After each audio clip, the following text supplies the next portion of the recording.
गरमीचा मोसम सुरू झाला की काहीतरी थंडगार, नैसर्गिक आणि पटकन बनणारं खायला सगळ्यांनाच आवडतं. तर आज घेऊन आले आहे एकदम सोपी आणि घरच्या घरी बनणारी मँगो कुल्फी. या रेसिपीमध्ये ना मिल्क पावडर, ना कॉर्नफ्लोअर, ना कंडेन्स्ड मिल्क, अगदी नैसर्गिक आणि कमी साहित्यामध्ये तयार होणारी ही कुल्फी फक्त 2 इझी स्टेप्समध्ये बनते. रसाळ आंब्याची चव आणि क्रीमी टेक्स्चर असलेली ही कुल्फी एकदा बनवली की पुन्हा पुन्हा बनवावीशी वाटेल. नमस्कार, सान्वीज हेल्दी रेसिपीमध्ये सर्वांचे मनपूर्वक स्वागत. चला तर मग अजिबात वेळ न घालवता पाहूया झटपट तयार होणारी ही स्पेशल मँगो कुल्फी. ही कुल्फी बनवण्यासाठी इथे मी 1 लिटर दूध घेतलेलं आहे. कुल्फी बनवण्यासाठी फुल क्रीम दूध वापरायचं आहे. शक्यतो म्हैशीचं दूधच वापरायचं आहे, कारण या दुधामध्ये फॅटचं प्रमाण जास्त असतं. आता हे 1 लिटर दूध आपल्याला आटवून घ्यायचं आहे. दूध आटवत असताना साईडला जी शाई जमा होते ती मध्ये मध्ये शाई काढायची आहे आणि दुधात मिक्स करून घ्यायचे. 1 लिटर दुधाचं जवळजवळ 1/3 दूध होईपर्यंत आपल्याला आटवून घ्यायचं आहे. दुधाला उकळी आल्यानंतर याच्यामध्ये अर्धा कप साखर मिक्स करायचे. सुरुवातीला साखर मिक्स केल्यानंतर दूध लगेचच आटलं जातं. बऱ्याचदा दूध आटवत असताना लगेचच घट्ट होण्यासाठी त्याच्यामध्ये कॉर्नफ्लोअरचा वापर केला जातो, परंतु इथे मी अजिबात कॉर्नफ्लोअरचा वापर करणार नाही. तसेच मिल्क पावडर देखील ॲड करणार नाही. फक्त प्युअर दूध आपल्याला आटवून घ्यायचं आहे. घरामध्ये उपलब्ध असलेल्या साहित्यामध्ये तसेच अगदी कमी साहित्य वापरून ही कुल्फी बनवणार आहे. त्यामुळे अजिबात कॉर्नफ्लोअर, मिल्क पावडर किंवा कंडेन्स्ड मिल्कचा वापर करायचा नाही. आता दूध बऱ्याच प्रमाणात आटलं गेलेलं आहे.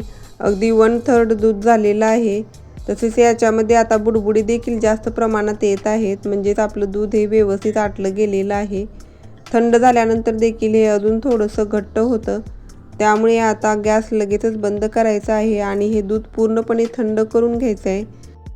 इथे मी 2 केशर आंबे घेतलेले आहेत. आंबा घेत असताना तो पूर्णपणे पिकलेला असला पाहिजे, जरासुद्धा आंबट नसला पाहिजे. आता या दोन्ही आंब्याचा आपल्याला गर काढून घ्यायचा आहे. आंब्याचा गर काढत असताना थोड्याशा बारीक फोडी करून त्या एका साईडला ठेवायच्या आहेत, कारण नंतर कुल्फी सेट करत असताना त्याच्यामध्ये आपण मिक्स करणार आहोत. अशा पद्धतीने दोन्ही आंब्याचा गर काढून घ्यायचा आहे.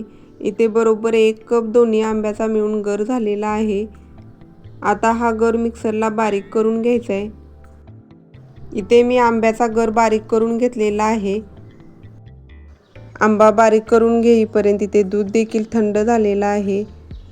आता याच्यामध्ये आंब्याचा जो पल्प आहे तो घालायचा आहे. लक्षात घ्या, आंब्याचा पल्प दुधामध्ये मिक्स करत असताना दूध अगदी पूर्णपणे थंडच झालेलं असलं पाहिजे, अजिबात कोमट देखील नको. आता आंब्याचा पल्प हा व्यवस्थित दुधामध्ये मिक्स करून घ्यायचा आहे. आंब्याचा पल्प मिक्स करत असताना अजिबात गुठळ्या राहिल्या नाही पाहिजे, अगदी व्यवस्थित असा मिक्स झाला पाहिजे. विस्करच्या साहाय्याने अशा पद्धतीने तुम्ही व्यवस्थित मिक्स करून घ्यायचं आहे. आता यामध्ये फ्लेवरसाठी वेलची पूड घालायचे. इथे मी पाव चमचा वेलची पूड घातलेली आहे.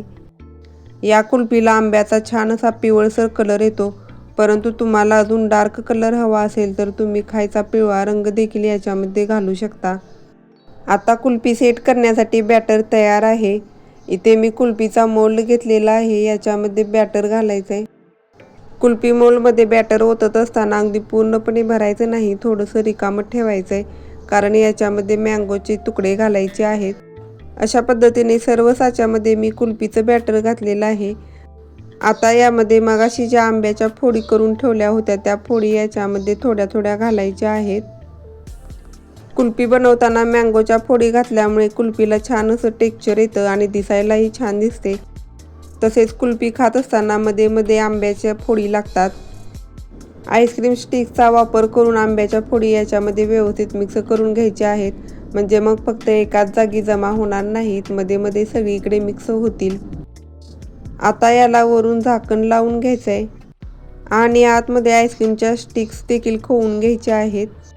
आता कुल्फीचा मोल्ड हा रात्रभर तुम्ही फ्रीजरमध्ये ठेवायचा आहे, किंवा कमीत कमी 7 ते 8 तास तरी याला सेट करून घ्यायचं आहे. मी संपूर्ण रात्रभर हा मोल्ड फ्रीजरमध्ये ठेवला होता. आता कुल्फी अगदी व्यवस्थित सेट झालेली आहे. कुल्फी मोल्ड थोडा वेळ पाण्यामध्ये ठेवायचा आहे आणि तुम्ही ते पाहू शकता, लगेचच कुल्फी बाहेर निघते. अगदी छान अशी कुल्फी तयार झालेली आहे. कुल्फी बनवत असताना याच्यामध्ये अजिबात कलर देखील टाकला नाही, तरी देखील कुल्फीला छान असा पिवळसर कलर आलेला आहे.